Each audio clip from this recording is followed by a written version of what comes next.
여러분, 구독과 좋아요, 공유는 사랑입니다. 눌러주실 거죠? 여러분 안녕하십니까? 오늘은 3.1절 휴일인데요. 여러분들은 뭘 하시나요? 저는 지금 시골에 내려왔습니다. 시골에 내려와서 할 일이 많아요. 시골에 와도. 그리고 이 보일러는요, 제가 정말 존경하는 저희 아버지께서 직접 손수 만드신 화목 보일러입니다. 오늘은 제가 여러분들하고 무슨 얘기를 나누려고 하냐면, 지난번 영상에서 말씀을 잠깐 드렸는데, 그 자유에 대해서 말씀을 드리려고 해요. 제가 이 책을 오늘 갖고 왔어요. 예. 이번 주에 연휴가 길잖아요? 그래서 이 책을 갖고 와서 읽으려고. 자, 자유에서의 도피입니다. 에릭 프롬이 지은 책인데, 제가 이 책을 산 것도 역시 대학생 때였어요. 대학교 1학년 때, 그때는 다양한 엄청 많은 철학책이 쏟아집니다. 목록이 쏟아지죠. 그리고 제목이 멋있잖아요. 제목이 너무 간지난단 말이에요. 그래서 이 책을 샀죠. 사서 이렇게 끼고 다니는 거죠. 이렇게 끼고 다니고. 네, 읽으려고 노력은 했는데 너무 어려워요. 너무 어려워서 못 읽었습니다. 못 읽다가 이제 최근에 다시 읽고 있죠. 아, 저 환풍기 소리가 너무 큰가? 좀 꺼야 되겠다. 끄고 올게요. 네, 그래서 제가 요즘에 다시 읽고 있는데요. 다시 읽으니까 좀 이해가 돼요. 좀 이제서야 좀 이해가 되고, 우리가 멘탈이 나간다고 하잖아요. 그랬을 때 꼭 읽어봐야 될 책인 것 같아요. 정말 삶의 방향을 제시해주는 아주 좋은 책인 것 같습니다. 자, 이 책은 처음에 어떻게 시작을 하냐면, 어떤 문제 제기에서 시작을 하냐면 바로 이 점입니다. 나치 독일 사람들이 히틀러에게 그렇게 복종을 한 이유가 도대체 무엇일까? 거기서 고민이 시작이 됩니다. 자, 먼저 자유에 대해서 볼게요. 우리는 태어날 때부터 자유를 갖고 있지 않았어요. 여러분 아시겠지만 계급사회에서 봤을 때 옛날에는 모든 자유를 왕만 가지고 있고, 그 밑에 있는 그 피지배계층은 자유라는 것은 있지 않았어요. 거주 이전의 자유도 없었고요. 말할 자유도 없었고요. 아무런 자유도 없었어요. 심지어는 여러분 19세기에 데카르트가 어떤 말을 했습니까? 데카르트라는 유명한 철학자가 I think, therefore I am 이란 말을 하죠. 나는 생각한다, 고로 나는 존재한다 라는 말을 합니다. 근데 여러분 그게 어려운 말인가요? 저도 할 수 있는데, 아마 유치원생들도 할 수 있을 거예요. 너무 당연한 말 아닌가요? 근데 왜 그 말을 했다고 해서 데카르트가 유명한 철학자가 됐을까요? 지금 우리도 알잖아요, 그분을. 그 이유는 뭐냐면 그 당시에 생각하는 건 누구였어요? 그 당시에 생각하는 주체는 인간이 아니었습니다. 인간이 아니고 신이었어요. 그러니까 데카르트는 생각의 주체를 신에서 인간으로 가져온 사람이 되는 거죠. 이거는 그 당시에는 아주 혁명적인 일이었습니다. 그러니까 우리는 옛날에는요, 생각할 자유도 없었어요. 그러던 것들을 우리의 선조들께서 피를 흘려가면서, 때로는 목숨을 버려가면서까지 하나 두 개씩 자유를 얻어낸 거죠. 그래서 우리는 비교적, 완전하진 않아요. 비교적 자유로운 세상에 살고 있어요. 표면적으로는 그래요. 자, 그런데 그런 시대가 됐는데 왜 독일 사람들은 그렇게 어렵게 독일 선조들이 목숨을 버려서 피를 흘려가면서 얻어낸 자유를 왜 나치라는 그 일개 히틀러에게 갖다 바치느냐, 복종을 하느냐. 거기에 대해서 처음에는 사람들이 이렇게 생각을 해요. 당시 나치는 굉장히 독재국가였고 사람들을 탄압하고 억압하고 공포 정치를 폈기 때문에 사람들이 생각을 하고 하지만 말을 못했고 강제로 그렇게 복종을 한 것이다. 자기의 자유를 갖다 바치고 복종을 하게 된 것이다 라고 생각을 했어요. 근데 시간이 지나고 보니까 그게 아니었던 거죠. 독일 사람들은요, 자발적으로 자기의 자유를 갖다 바친 겁니다. 나치한테, 히틀러한테 복종을 한 거죠. 자발적인 복종입니다. 이거예요. 자유에서의 도피를 선택한 거죠. 여러분, 선택한 겁니다. 누가 강제한 게 아니에요. 자, 그럼 왜 그런 현상이 벌어졌을까? 그리고 보니까 이거는 독일의 문제가 아닌 거예요. 민주주의 위기 시대가 오면서 모든 민주주의 국가에서 일명 자유롭다는 나라들에서 공통적으로 나타나는 현상이 된 거예요. 사람들이 무언가에 어떤 상징물일 수도 있고요. 어떤 종교일 수도 있고요. 아니면 어떤 개인 정치인일 수도 있어요. 권력일 수도 있고. 그런 것들에 복종을 하는 거예요. 왜 도대체 그러는 걸까요, 사람들은? 거기에서 이 문제점이 시작이 됩니다. 왜 이런 현상이 일어났을까에 대해서 에릭 프롬은요, 자유는요, 인간이 드디어 오랜 역사적 투쟁 속에서 얻게 된 자유는요, 두 가지 종류가 있어요. 소극적 자유고 두 번째는 적극적 자유가 있습니다. 근데 소극적 자유는 뭐 어떤 것으로부터의 자유예요. 옆집에 개소리가 너무 시끄럽게 들리네요. 개가 한두 마리가 아니라서 좀 기다렸다 하겠습니다. 예, 좀 조용해졌습니다. 자, 계속 할게요. 우리가 얻게 된 자유는요, 두 가지 자유가 있는데, 소극적인 자유는 뭐뭐로부터의 자유입니다. 그러니까 어떤 권력이나 누군가로부터의 자유, 그러니까 누가 터치하지 않는 자유예요. 누가 나에게 간섭하지 않고 터치하지 않는 소극적인 자유인 겁니다. 근데 그렇게 되면요, 소극적인 자유를 느끼면 사람들이 어떻게 생각하기 쉽냐면 절망, 고립이 되는 거예요. 고립. 나는 자유로워, 쟤도 자유로워. 사람들은 다 자유로운 거예요. 그러니까 다 별개의 인격체가 되는 거고, 뭐뭐로부터의 자유. 인간은요, 유대하지 않고는 살 수가 없습니다. 다른 사람이랑 협동하지 않고는 살 수가 없어요. 인간이란 존재는. 그런데 그 소극적인 자유를 잘못 해석하면 이 단절이 돼버리는 겁니다. 인간관계 또는 자연, 이 자연 세계와 내가 단절이 되는 거예요. 난 자유니까 뭐뭐로부터의 자유이기 때문에 그런 것들로부터 다 자유가 되는 거죠. 그러니까 나는 고립이 되는 거예요. 고립. 소극적인 자유는 고립이 되고 거기서 상실감을 느끼게 되고 방황 그리고 절망감을 느낍니다. 고독 중에서 그러니까 고독감을 느끼는 거예요. 소극적인 자유가 강조가 되다 보면 단절이 되면서 고립감을 느끼고, 근데 사람이요, 고립감을 느끼면요, 내가 고립되어 있다? 나는 다른 사람이랑 아무런 동질감이 없다, 연대가 없다, 고립감을 느끼면 사람들은 그 정신적인 고독에 빠져요. 정신적인 고독이 제일 무서운 건데요, 정신적인 고독에 빠지면은 그 무기력함이 오고요, 그리고 상실감, 그리고 결국 절망에 빠지는 게 되는 겁니다. 우리가 엄청난 투쟁을 통해서 얻어낸 자유를 소극적인 자유라고만 이해를 해버리면 그것은 결국 사람을 절망에 빠지게 만드는 거죠. 그래서 사람들이 어떻게 했냐면 결국 의존을 선택하게 되는 겁니다.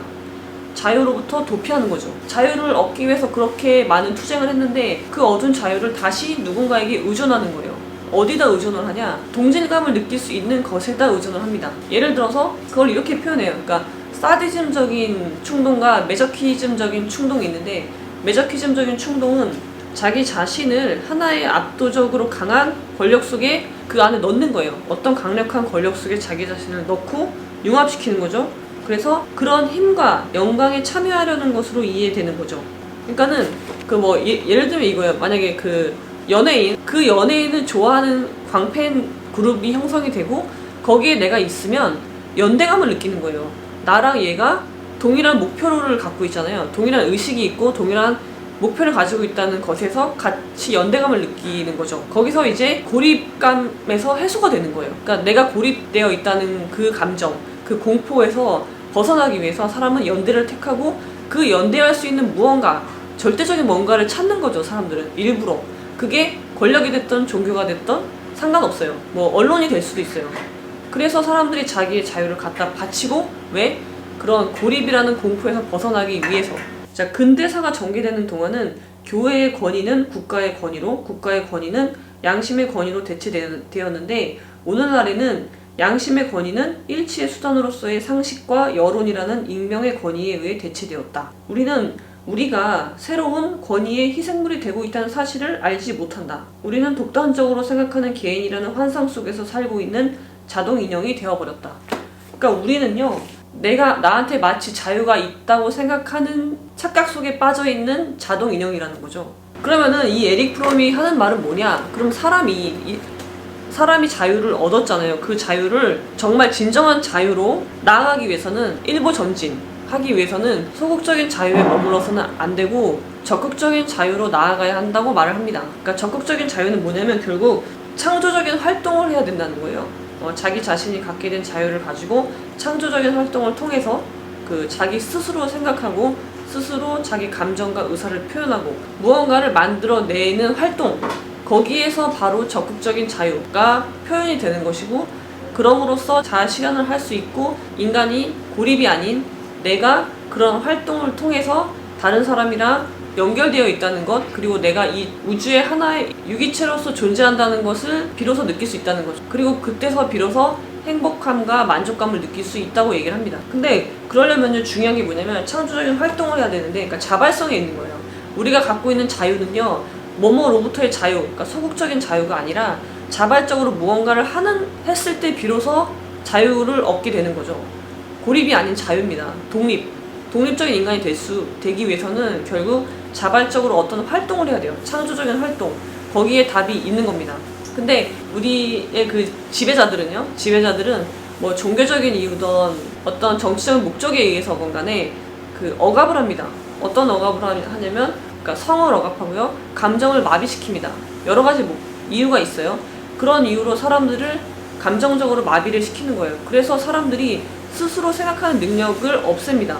여기 뭐라고 표현하냐면 감정을 금기한다고 표현되어 있습니다. 그러니까 우리는요, 감정을 표현하지 못하는 교육을 받아왔다는 거죠. 감정을 금기하고 너의 욕망이나 어떤 그런 근본적인 감정을 표현하는 거를 마비시키고 어떤 현상에 대해서 이제 스스로 판단할 수 있는 능력을 막아버립니다. 막아버리고 무관심하게 만드는 거예요.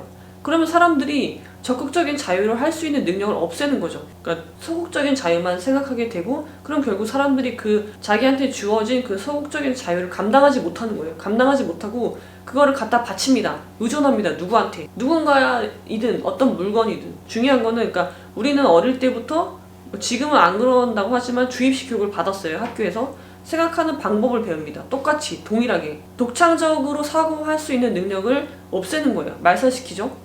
그런 교육을 받았고, 그러니까 우리가 적극적인 자유를 누리기 위해서는 제일 중요한 게 자발성이고요. 자발적으로 창조적인 활동을 해야 됩니다. 그걸 극복하기 위해서는, 그러니까 고립감에 빠지지 않기 위해서는 그렇게 해야 되는데, 창조적으로 생각할 수 있는 힘을 없애는 거예요. 그런 능력을 어릴 때부터 배양을 해야 되는데 그 능력 자체를 막는 거죠. 그리고 모든 감정을 금기시킵니다. 여러분들 스스로 빨리 찾으셔야 됩니다. 내가 창조적으로 스스로 생각하고 감정을 표현하고 무언가 창조적인 활동을 할 수 있는 방법을 빨리 찾으셔야 됩니다. 이 창조적인 활동을 할 수 있으려면 우리가 여기서 예로 드는 거는 예술가나 어린아이들을 예로 듭니다. 예술가는 자발적으로 무언가 창조적인 걸 만들어내죠. 그러니까 여기서 결과물이 중요한 게 아니라 과정이 중요한 겁니다. 그 만들어가는 창조적인 활동을 하는 그 과정에 비로소 삶의 의미가 있는 거죠. 그리고 거기서 만족감이 오는 것이고 행복감이 오는 거라는 거죠. 그리고 어린아이들은요, 아무런 학습이 안 된 그런 학교에서 어떤 통일된 주입식 교육을 받지 않은 어린아이들은요, 스스로 생각할 줄 압니다. 그리고 자신의 감정을 표현할 줄 알아요. 그런 자발성이 있어야 된다는 겁니다. 에릭 프롬은 이런 그 자유가, 우리가 갖고 있는 그 자유가 고립이 되지 않고 진정한 독립이 되고 우리가 자아 실현을 하는데 도움이 되기 위해서는 그 적극적인 자유는 결국 자발적인 창조적인 활동을 통해서만 얻어지는 거라고 얘기를 하고 있거든요. 그래서 저도 되게 어려워요. 저도 이렇게 스스로 생각하는 게 여러분 결코 쉬운 일이 아닙니다. 나는 생각한다, 고로 나는 존재한다, 이 말이요, 아직도 이루어지지 않고 있다고 저는 생각을 해요. 그리고 우리 인생은요, 그거를 이뤄나가는 과정이라고 생각을 합니다. 생각하는 주체는 여러분입니다. 납니다. 다른 사람이 생각하는 거를 아무런 비판 없이 받아들이지 마십시오. 그 사람은 그 사람의 어떤 목적이 있기 때문에 그런 말을 하는 겁니다. 그러니까 비판 의식을 가지고 내 감정을 스스로 표현할 줄 알고 자발적으로 어떤 창조적인 활동을 할 때 비로소 우리는 행복할 수 있고 만족할 수 있고 자존감이 높아질 수 있는 겁니다. 여러분, 저는요, 철학자도 아니고요, 동양 철학, 서양 철학을 전공한 사람도 아니고요, 잘 모릅니다. 제가 지금 드린 말씀은요, 그냥 이 책을 읽고 제가 해석한 거를 그냥 말씀드리는 거니까요, 여러분들 다르게 생각하실 수 있고, 이게 뭐 에릭 프롬이 그런 의도로 쓰지 않았을 수도 있죠. 제가 그냥 제 나름대로 제 멋대로 짓거리는 거잖아요. 그러니까 그렇게 그냥 참고해 주시면 될 것 같아요. 그리고요, 지난번에 제가 그 연애 얘기하다가 연애가 중요하다고 말씀드렸잖아요. 사람 만나는 것도 공부만큼 중요하다. 어떤 경우에는 공부보다 더 중요할 수도 있다 라고 말씀을 드리다가 이게 중간에 딱 끊어지죠. 나이가 아무리 많아도 연애 경험이 없거나, 그러니까 사람을 만나본 경험이 없으면 하수라고 얘기를 드렸잖아요. 제 얘기입니다. 제 얘기고요. 저는 하수입니다. 하수. 근데요, 여러분, 진짜 그 사람 만나는 것도 중요해요. 그러니까 사람을 판단하기 위해서. 판단하기 위해서 중요하고요. 그 잘못하다간요, 사람에 대한 경험이 없으면요, 그러니까 연애에 대한 경험이 없으면 이렇게 될 수도 있습니다. 누군가에게 자기의 자유를, 인간은요 살다 보면 언젠간 분명히 위기가 온단 말이에요. 고독한 순간이 와요. 내가 갖고 있는 이 자유가 너무 견디지 못해서 감당하기 너무 어려워서 그거를 갖다 바칠 존재를 찾게 됩니다.